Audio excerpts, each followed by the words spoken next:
Good morning, everybody. Hopefully you had a wonderful Thanksgiving and you're all set for the final stretch here as we go in to the holiday season. So we'll go ahead and get started. Let me get my questions up too so I can see if anybody's talking. First thing is we've talked about this, that we've added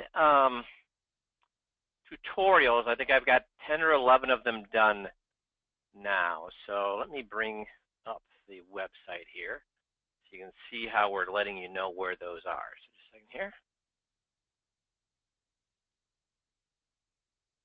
Okay, so you'll see tutorials have been added for the following topics. We've got POA, titling, beneficiaries, medical power of attorney, property casualty and umbrella, managed fees, VAs, and we got 2 more that'll be on here later today or tomorrow. So we'll keep adding which ones are there so you can go through them as needed. So when you go to the meeting process, now you go to the 21-point checklist meeting, you can see this all very, Missy has done a wonderful job of starting to, or not starting to, but getting it more easily navigatable. So if we go to let's go to titling. See, here's the tutorials. It's 3-part tutorials where if you walk through these, there's no excuse after walking through this for you not to have it mastered. If you do it the exact way that I lay it out, where I'm walking through it with you, where we work on just one crib note over and over and over, then you pause the video, then you record yourself, listen, critique, record, listen, critique, and as soon as you get that crib note down, then you turn the video back on, and then I work with you on the second crib note over and over and over and over and over. And then you stop, critique, record, listen, critique, record, listen, critique, record, listen, critique, until you get that done. Then we go and do number 1 crib note together and number 2 together. So 1 and 2 together. Then we stop, record, listen, critique, and then we learn crib note number 3 over and over and over and over again. And once you've got that done, stop, listen, critique, then we can do 1, 2, and 3 together.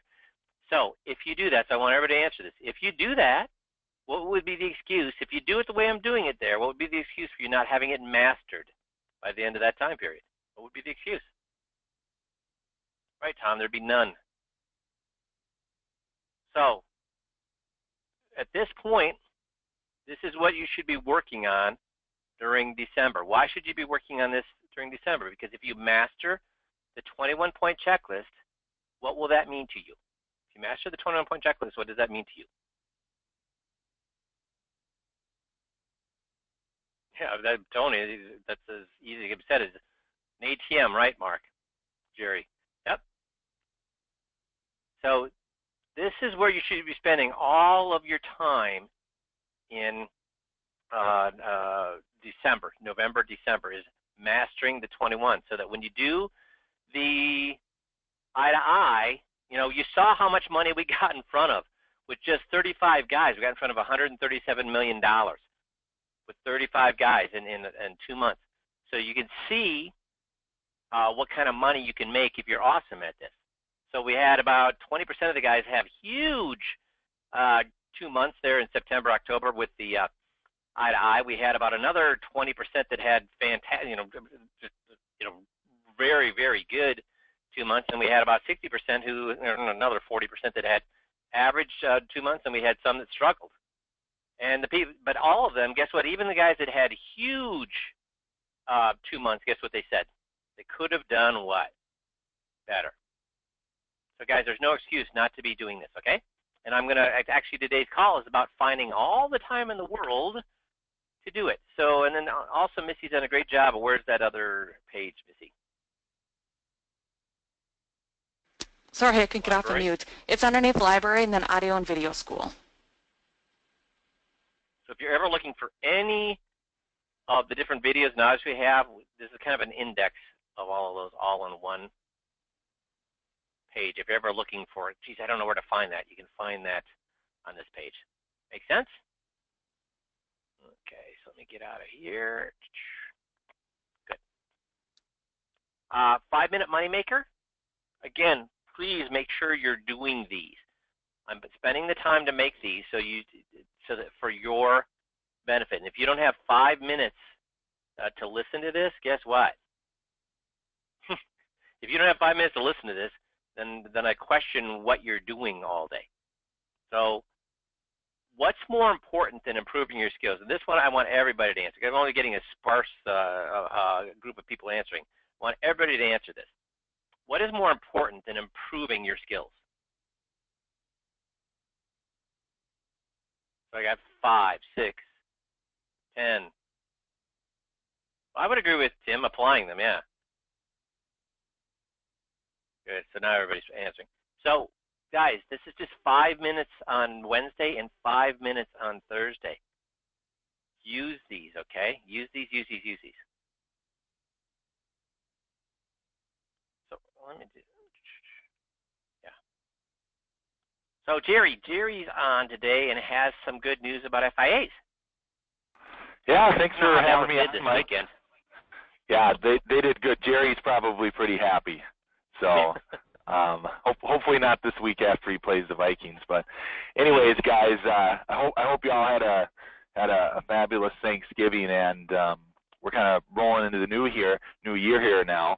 And the 10-year Treasury, for those of you who aren't familiar with it, is kind of at a 1-year high. It took kind of a monumental jump towards the end of October and now, and it's up to about 2.33. So for those of you who don't know, the 10-year Treasury is a nice little healthy barometer of what our interest rates on annuities are looking at, and it's at a nice point right now. Everybody would always like it to be higher, but we like it where it is now, and rates have been rising due to that as well, and that's for SPIAs, MYGAs, and FIAs alone. So I just wanted to bring up a couple of different annuities that are great for accumulation right now. I think they're always good for what we use them for, but I know everybody likes to hear where some of them are at, so I'm going to go over just a couple of them for you guys.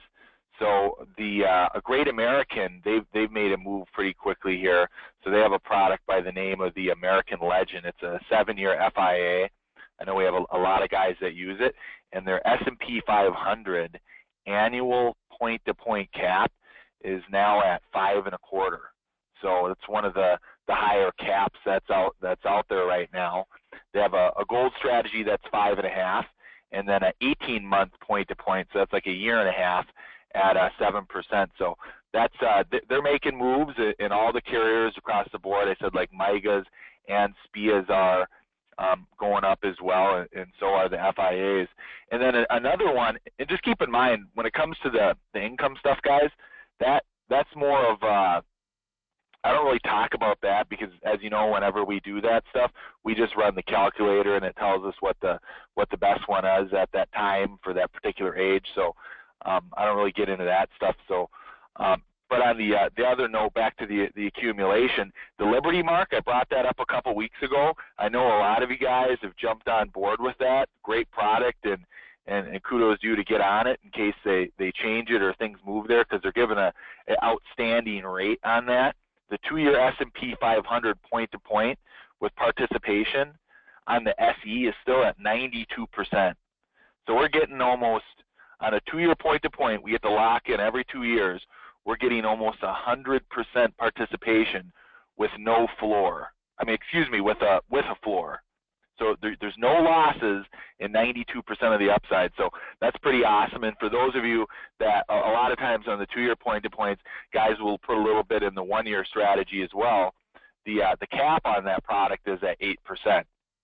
And then for those of you that are familiar, they have the Liberty Mark, the regular version, not the SE with the lower fee. Nothing's changed there. Still 80% on the par rate for the S&P 500, and that's not a volatility index, fellas. That's the real S&P 500. It's not a volatility controlled version either. So that's outstanding. That's still doing real well, and we have seen a big uptick on a lot of guys using that. I think I saw a couple $1 million cases come through on that one, in fact, too. So Reliance Standard, I know we've talked a lot about that. They have the 42% participation on the 1-year point-to-point. So I know some people may think, oh, geez, I got 92 on Liberty Mark and 42% over here with Reliance Standard. That's actually really similar because Liberty Mark is a 2-year point-to-point, 42% on a 1-year point-to-point. That's outstanding. So that's a great product. We have a lot of guys using that one still. I think the cap on that's about 4.5. American Equity with their Choice 10.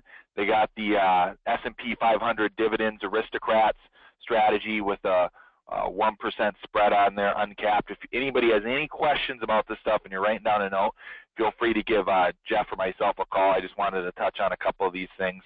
And then one that kind of took off this year a lot, and I know a lot of the guys are using too, is Delaware Life, A-rated carrier, used to be Sun Life of Canada. They have a 7-year product called the Retirement Stages 7, and they also have a 5% annual point-to-point S&P 500 cap. That's pretty outstanding. And they just added a new strategy to the product too that I know a lot of guys have been pretty excited about. They have a 1-year S&P 500 point-to-point, and it's a performance trigger. So for those of you who aren't familiar with the performance trigger, it's a 4% performance trigger. What that means is they look, from the beginning of the year to the end of the year. It's a 1-year point-to-point. If the market is even positive, just the slightest bit, just even a little bit, as long as it's positive, you automatically get a 4% gain that year. So if you think about it, market's up 7 out of 10 years. Even if the market was only up 1%, you would get that 4% credited. If it's up 3%, you get 4% credited. If it's up 6%, you'd get 4% credited. So that's pretty nice, and they have a couple real nice uncapped strategies. So the rates are moving up, and they're looking good right now. Those are just a handful of I would say the more popular accumulation strategies that the guys are using. And if you have any questions about anything, give Jeff Van Grinsven or myself a call, and we'll keep you guys posted as always as new things come out. That's our job, to keep an eye on things so you guys don't have to. So like I said, if you have any questions, give us a call. Super. Thanks, Jerry. Now and Jerry, I love when Jerry does these things, but here's what it comes down to. Does it really effing matter, guys? The fact that FIAs rates are up.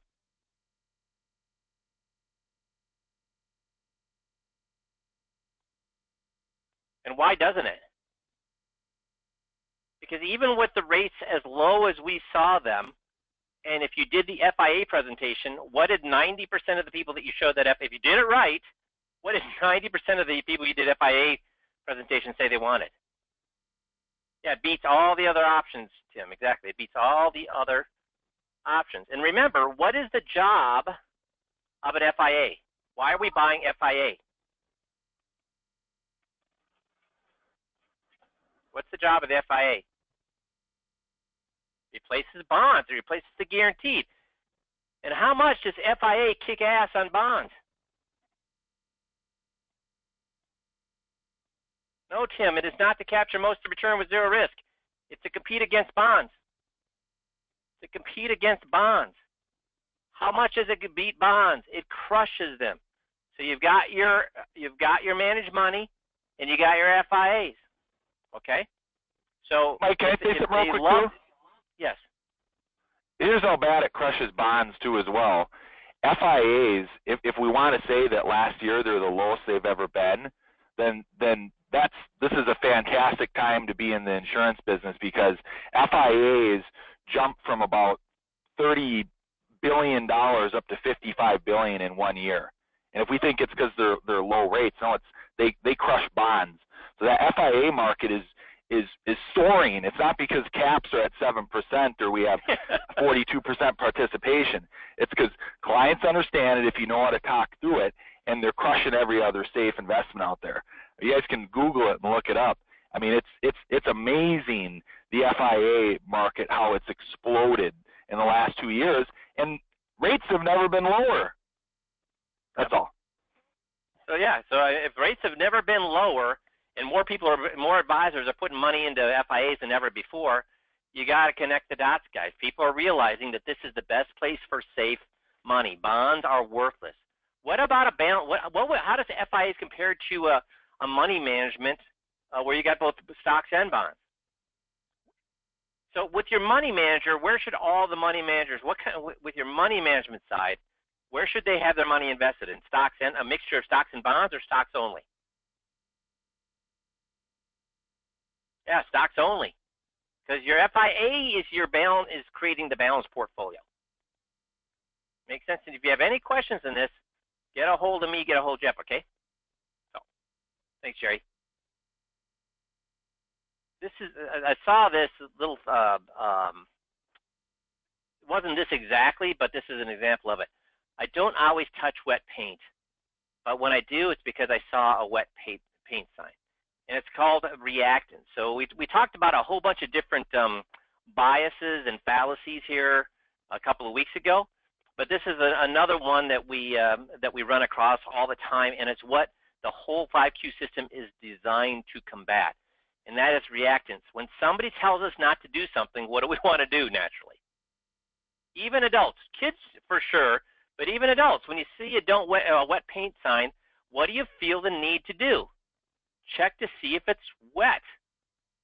You want to. It tells you not to do. And social psychology has found that the more you tell people not to do something, the more they want to what? Do it.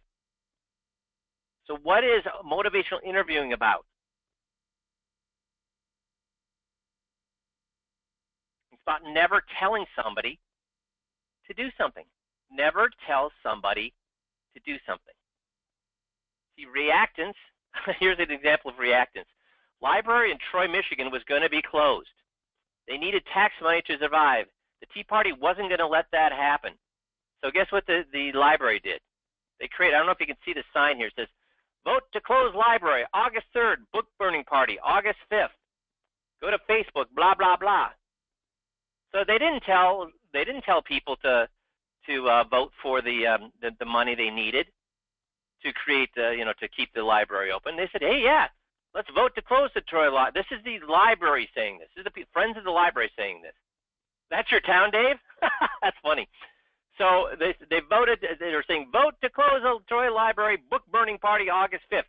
Is that telling people to do so? It's actually what you call reverse psychology, right? It's not telling them to do something. It's saying, hey, let's do this other thing, and this is the consequences we're going to get. And what do people naturally say at that point? Oh, whoa, whoa, whoa, whoa, whoa. Not what I wanted.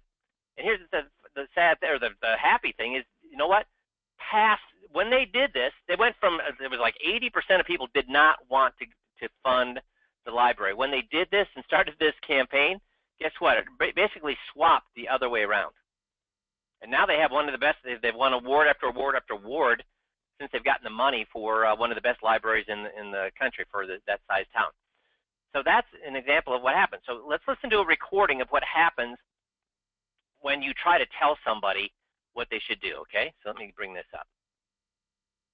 So listen to this. This advisor is going to tell these people what to do, and what happens when the advisor tells them what to do. If you bequeath it to him, there's taxes. You need to think about this. Well, yeah, but there's other legal implications, because I can't title it to him. The bank on the mortgage isn't going to allow that. So you need to do this. What did the guy say?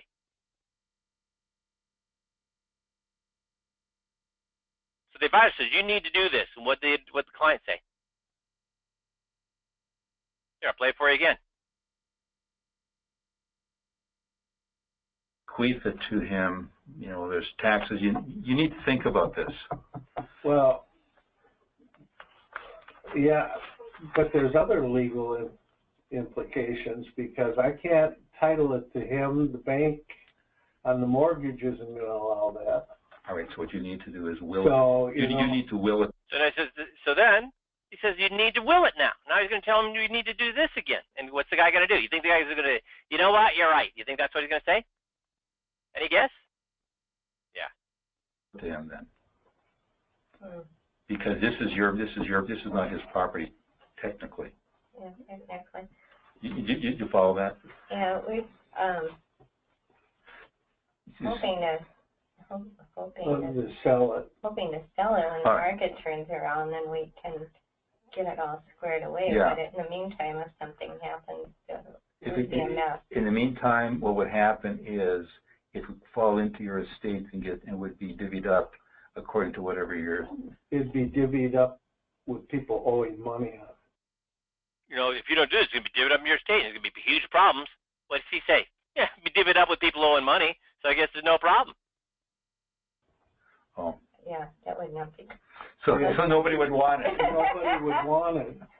So that's an example of reactance. Guys, why, when I'm sitting down with a client, guess what? Clients never argue with me. Why do clients never argue with me? First of all, before you answer that question, do I have an argumentative personality? In real life, do I have an argumentative personality? Yes, I will get in your face. I am loud and vociferous with my beliefs and opinions. But when I'm with a client, if I have an argument, I would venture to guess I have probably one of the most argumentative personalities of anybody on this system right now. And I think Missy and Jeff would probably, and Jerry would probably agree with that. So why then do I never argue with clients? Why do clients never argue with me? And it's not because of guts. Not because of guts.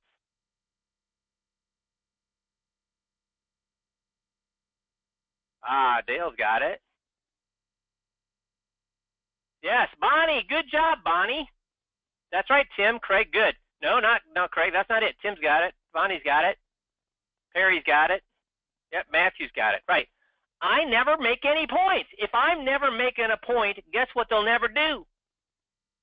If I'm never telling them what it is, if I'm never telling them what they should do, if I'm never telling them what they should believe, if I'm never telling them what the facts are, guess what they never do? They never disagree. They never argue. So do you see why you don't want to tell, sell, preach, teach? When you tell, sell, preach, teach, people's natural inclination, when you tell them how it is to what? Agree with you or push back?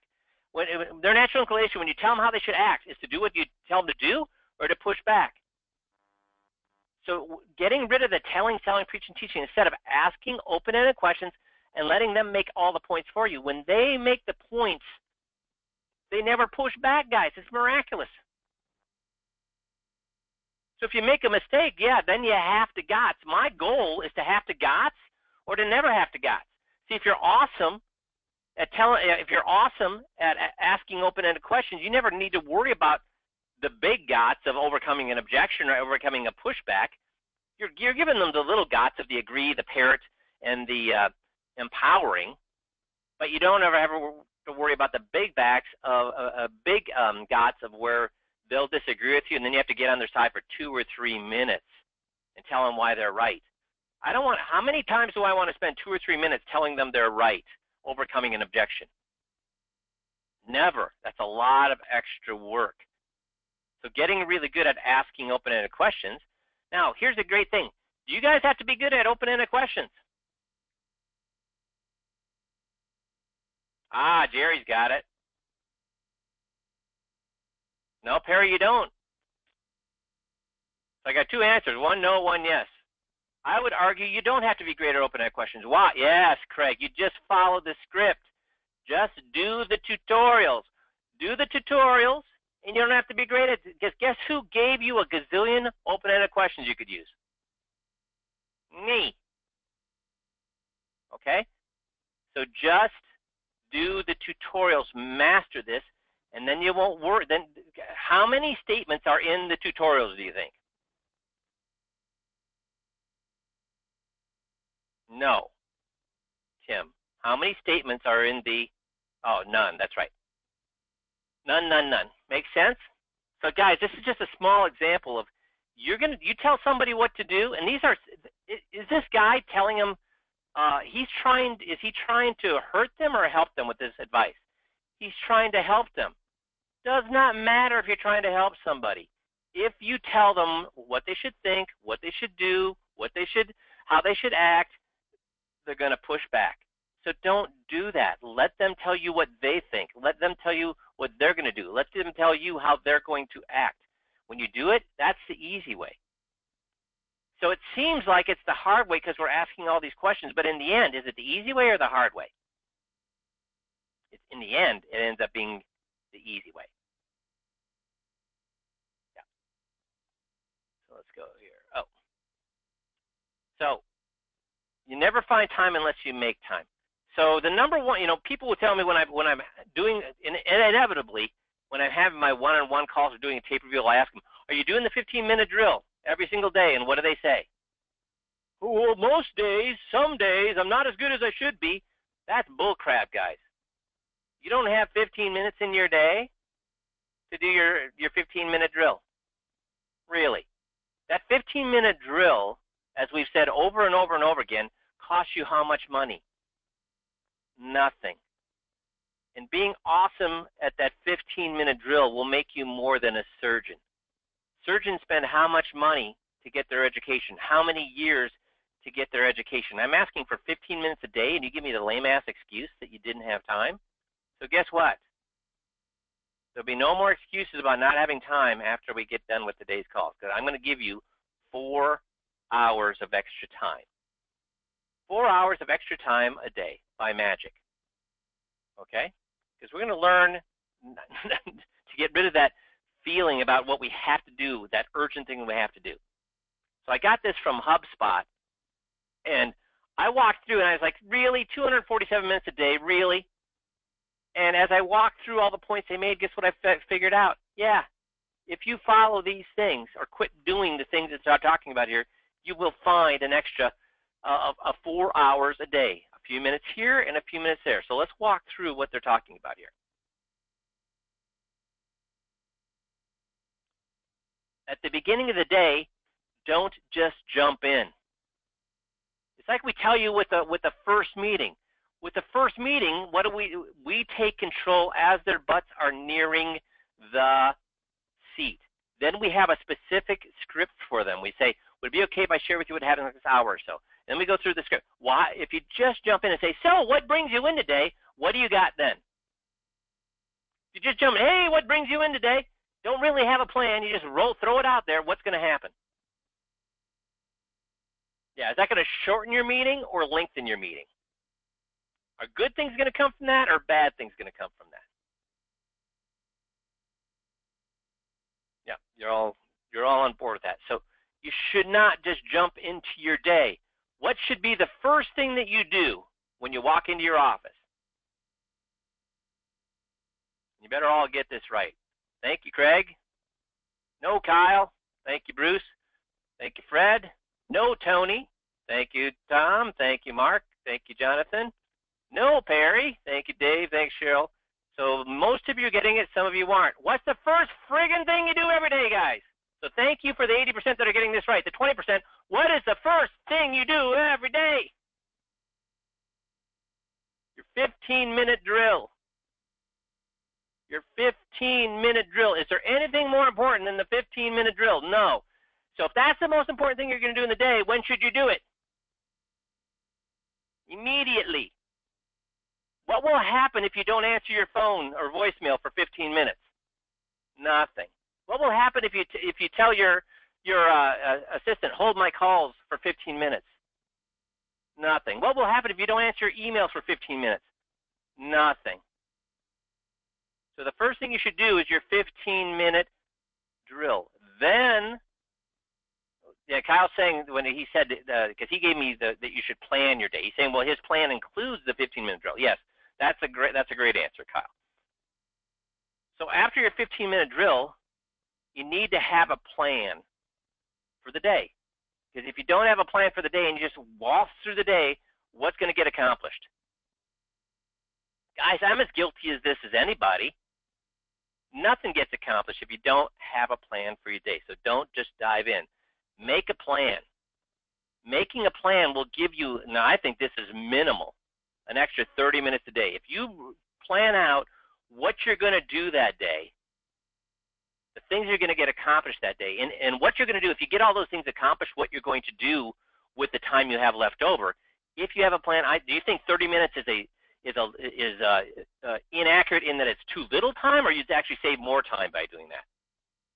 In my opinion, I think you're going to save more time. So make a plan what you're going to do that day. Before you tackle a single task, do your 15-minute drill, then create a game plan for the day. What exactly do you want to do? What do you want to accomplish? How many meetings do you have? How much prep is needed? What else will you be working on when you're not doing those things? How much time are you allowing to accomplish those things? Put it in the calendar. Write it down. You don't write it down, guess what? Ain't going to happen. So what's the first thing you do every day? You do your 15-minute drill, and then you create a plan for the day. You know what? When you do that, guess what you're not going to end up doing? And you know, you've heard me say that you know, back in 2000, 2006, all the guys, when I say all the guys, 80% of the guys had the 21-point checklist memorized to the point I could actually start a script in the middle and they could finish the rest of it. So I had about 110 guys that could know the 21 that well. Guess how many guys we have that can do that today? Zippo. And I blamed it on the smartphone. I blamed it on the smartphone because I thought that we have very low attention. Can't keep our focus on a task for more than a couple of minutes at a time. Missy brought up a point here that I hadn't even thought about. And the more I thought about it, I think the more that's the problem. Smartphones, I think, did carve into our ability to keep our attention on a task for a long period of time, but I think it did something even more evil to our businesses. What do you think that is, guys? What do you think? I mean, it's not evil to personal freedom, not evil to the ability to have a better lifestyle, but it is evil when it comes to what it allows us to do when it comes to our business. Almost every time I try to get a hold of somebody, how do I get a hold of them? On their cell phone. Why? Where are they?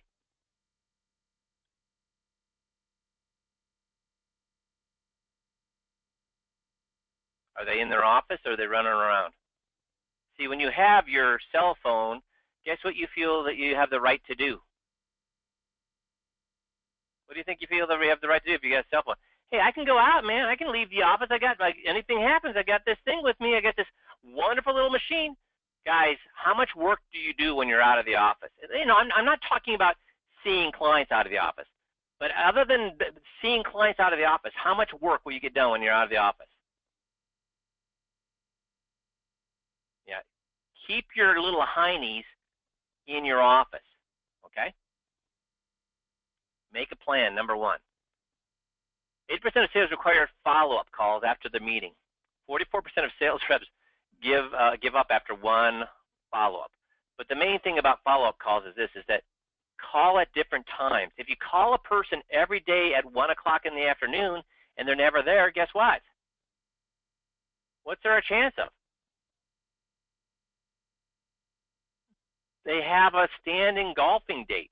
They have a standing lunch date. They go to the gym at that time. So when doing follow-up, first of all, do follow-up calls. And when you do follow-up calls, if they're not there, guess when you should make the next call? When should you make your next call?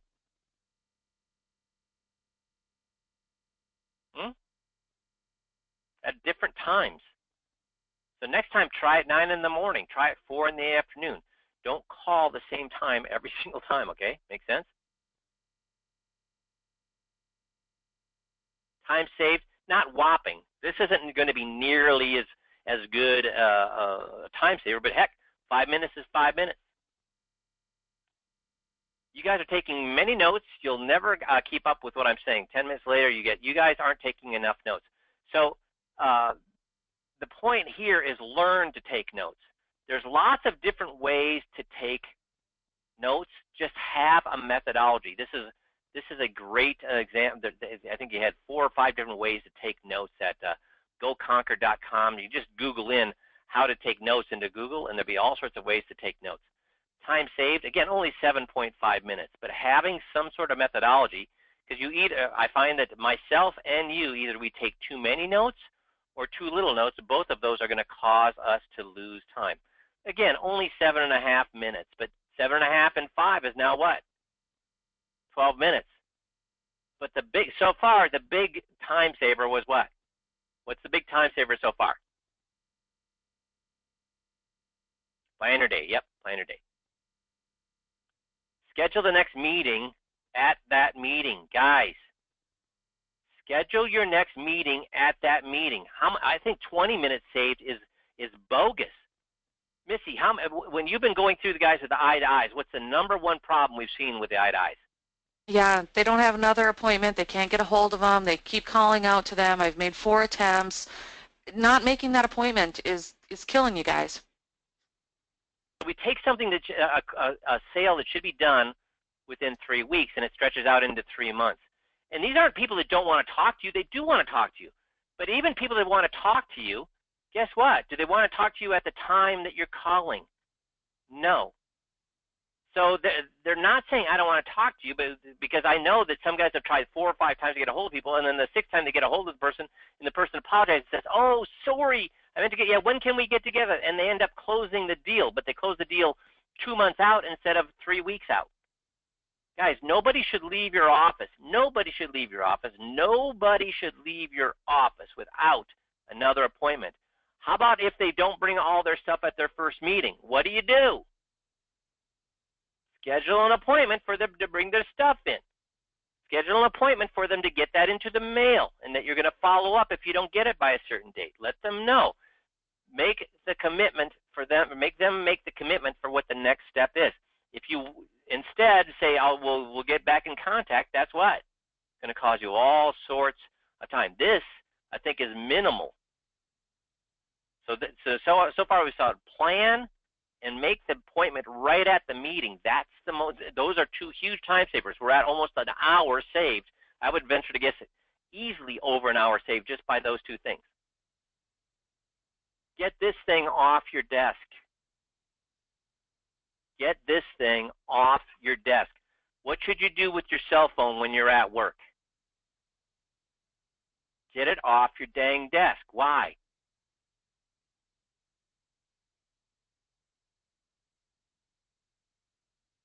Why?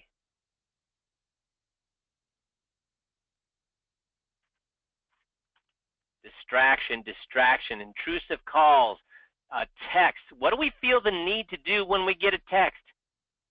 What do we feel the need to do? Reply, answer, look. And Missy can atone to this. Missy, do I carry a cell phone? How often do I carry a cell phone? You'd never carry a cell phone. You're impossible to get hold of. Dude, I will tell you straight out, I make more freaking money than you guys. A lot more money than you guys. And guess what I can live without? A cell phone. So you don't need your friggin' cell phone. Because you know what? Once you start using your cell phone and you don't, your wife texts you and you don't text her right back, what does that just change you to? When your buddy texts you and you don't text right back, what does that change you to? Because once somebody texts you and you text them right back, guess what they expect going forward? The same. So you know what? Because when people text me, I get back to them sometime within 1 business day. Guess what they know? Now, if they really need to get a hold of me, guess what? They'll get a hold of me some way. And I'll tell you straight out, the guys that make the most money, not just in this business, but in this world, guess what they don't carry? Cell phones. Why? Because they know phones do nothing but what? Give you busy work. It does not give you time to think. It does not give you time to do what's important. Instead, it's a distraction. So they're saying that this will save you, pocketing this and letting people know, listen, I'm not going to text you right back. I am busy doing things. I will text you back when I have lunch. I will text you back at my coffee break at 3 o'clock in the afternoon. But don't expect text back anytime in between then. Okay? That's going to save you 25 minutes. Now we're at an hour, almost 2 hours of time saved in an 8-hour day. Yeah, I don't think it's 25 minutes. Guess what I think? I think that not having your cell phone on is going to save you 250 minutes, not 25 minutes a day. Am I wrong, guys? So those of you that get this, don't just agree with me. Do what? Turn off your damn cell phone. Put it in your jacket pocket. Look at it when? at lunch. Look at it during your coffee breaks, but don't look at it while you're working, okay? Weapons of mass distraction, this crap. Should you be looking at YouTube during the workday? Should you be looking at Facebook during the workday? Should you be looking at Twitter during the workday? These are all what? Work tools or distraction tools? And anybody here that tells me these are work tools, I guarantee you I know how much frickin' money you're making, and guess what? It ain't. It ain't a lot. Because these are not work tools. Okay? Or any other distractions. Time saved, 120 minutes. So guess what? Now we're up to what? About 4 hours saved, right? And here's what you have to understand. See, and that's where I tell you, guys, if you miss an appointment with me, I get angry because I have another appointment in a half an hour. What can I do with that half hour? Can I start a project? Because I'm waiting for 10 minutes or so for you to call me. Because I know that you maybe are running a little bit late. You may have an appointments running late, or you're whatever. So I wait 10 minutes for you to call me. So I'm sitting there waiting. What am I doing at that time? Nothing. And here's why. Big projects that I work on for you guys, for your guys' benefit, like doing the tutorials. Can I just do that at the drop of a hat? Or does that take planning and take some time for me to get my head in the game? I mean, big projects, those are what? Things that you can kind of work on for 2 minutes and then put aside, and work on for another 2 minutes and put aside, or those are things that you have to block out 4 hours and tackle it. Like when you're learning a script, you can do that 2 minutes at a time, or you need to block out 4 hours to learn it. So the problem with distractions are this: when you're working on a project, whatever you're working on, and then you allow yourself to be distracted, and then you go back in, guess how long it takes for you to get back into the mindset to be beneficial for that project? A huge amount of time. So you put your distractions during lunch and at 3 o'clock in the afternoon and at night, but don't be doing it during your workday, okay? 3 o'clock in the afternoon because that's your coffee break. Other than that, you should not be looking at your distractions. Next one is have a plan B. If a client does not show up, what are you going to do with that hour? If an appointment cancels, what are you going to do with that hour? Too many guys that I talk to, guess what they do with that hour? What will they do with that hour? Yeah, I wish, Andre. That's not what they do with it. What are too many? Yeah, waste it, Jerry. They waste it doing what? Oh, free time. Like when oh, my son, the teacher's not here. We got a substitute teacher. We can have free time today. Well, that's okay if you're in school and your income isn't based on that. But guys, that's right, Barry. Facebook and Twitter. You should have a plan B. And always, what should your plan B be?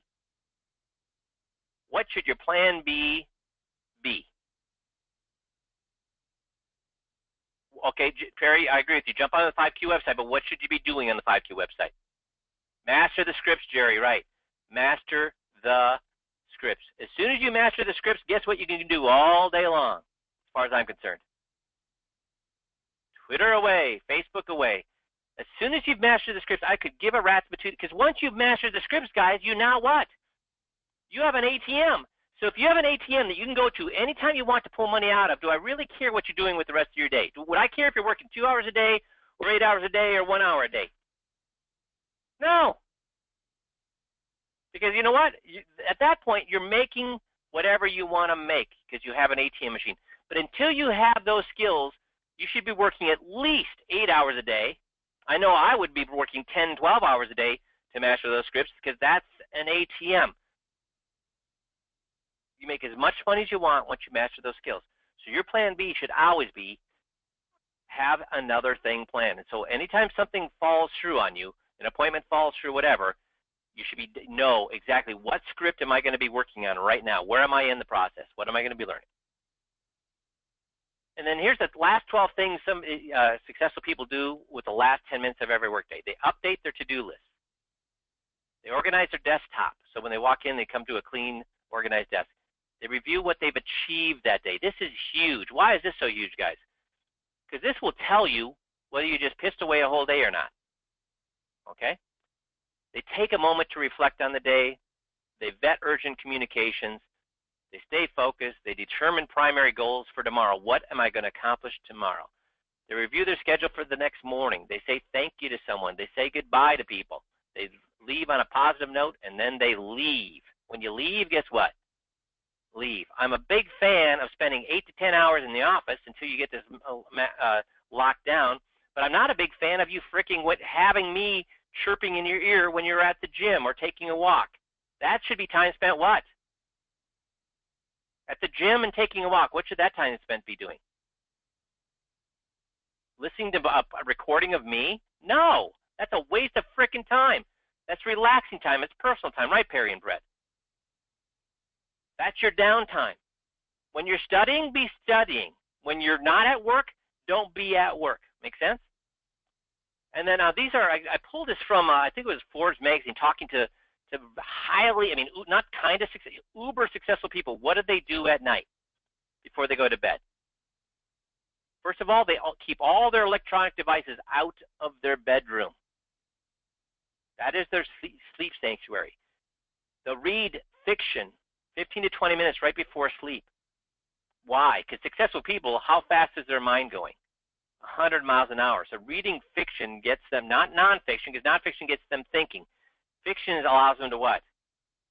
Unplug from the what's happening in their business life.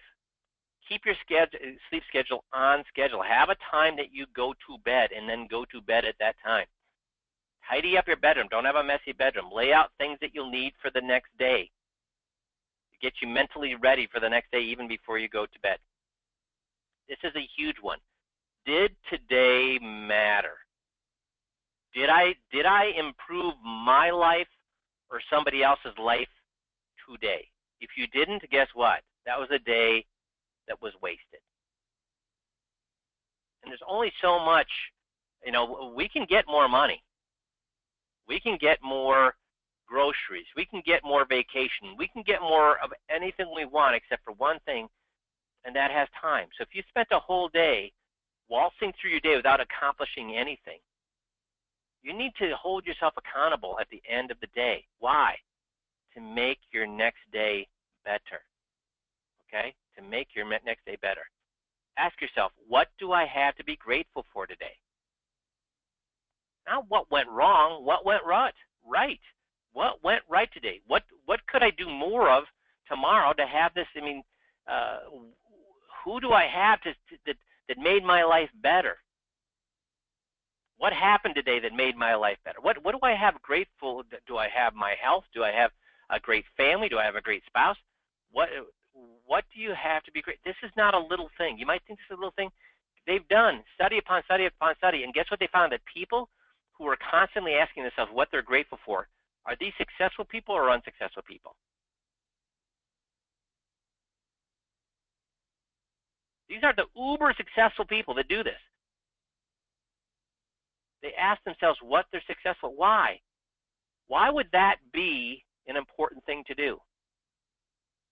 It's the difference between optimism and pessimism. And guess how many successful people you find that are pessimists? They want to talk about about what's wrong, what's wrong, what's wrong, what's wrong. All the guys that I've taken from making less than $150 to over $1 million a year, Missy, were those optimistic people or pessimistic people? They're very optimistic people. And sometimes did crappy things happen to them, and what'd they do? They laughed it off and found they made lemon out of lemonade. Find out what you're grateful for today. Because here's the thing, guys. All the things we're talking about, I'm giving you all sorts of ways to save yourself time. So, because once you've mastered the 20, I'm going to keep hammering this until you say that you understand it. But if you really understood it, how many of you would have mastered the 21 by now? If you really understood that mastering the 21 is an ATM machine, doing the 15 minutes daily and getting awesome at the GOTS was an ATM machine. If you really knew that, would I have to be harping on you about this anymore? And again, I apologize for those guys that are making huge strides, but I'll guarantee you not one of the 150 guys we're personally coaching now has mastered these things yet. So guys, I'm going to keep, is it okay that I keep harping and keep having this slide in here every single week to remind you of this until the majority of you are doing this? So what should your plan be for the next week? Master. Figure out which of the scripts you're going to master from the 21, not all of them. Figure out which 5 scripts you're going to master before next Monday, and what? Master them. Okay? Good. So, guys, the reason I can, what does theory work without implementation? Nothing. So why do I have these calls? And I appreciate it. Believe me, I truly, truly appreciate you being on these calls. So, but why do I waste your time instead of teaching you skills doing this? Because you have all the tools necessary to do those skills online. But what you're not doing enough of is what? Implementing them. The greatest idea in the world that isn't carried out is worthless. And guys, the 21-point checklist is the greatest idea that you've ever come across when it comes to your business. Why? Because we have 50,000 recorded meetings where it works to get people to move all their money to you. Tire kickers and plate lickers to move all their money to you. People who have no desire to move their money to you. Do-it-yourselfers to move their money to you. So if we've got 50,000 tapes showing that the 21-point checklist works, do you get why I scratch my head on why and wondering why you guys haven't mastered it yet? So that's what do they say? Morale, the beatings over the head with this information will continue until morale improves. So we're going to keep doing this until you guys get. Now we're going to have other informational things, but I'm going to at least end every call with a reminder, guys. Master the 21. Make sense? So I really appreciate all that you guys are, but guys, the reason I'm harping is because you have the goose that laid the golden egg. Now go out and sit on that egg for the next 12 through what's left of November and December, so 2017 can be your best year ever, not by a little, but by quadruple, quintuple, not even by double, by quadruple and quintuple. If you master the 21, that's what will happen. Make sense? Super. Jeff, anything to add before we let the guys go? No, I would just say, again, if you're doing these things, if you're mastering those scripts and you're continuing to do your daily practice, you will see results. You will see your meetings get better and easier, and you will have more success. So make sure you're doing those things. Super.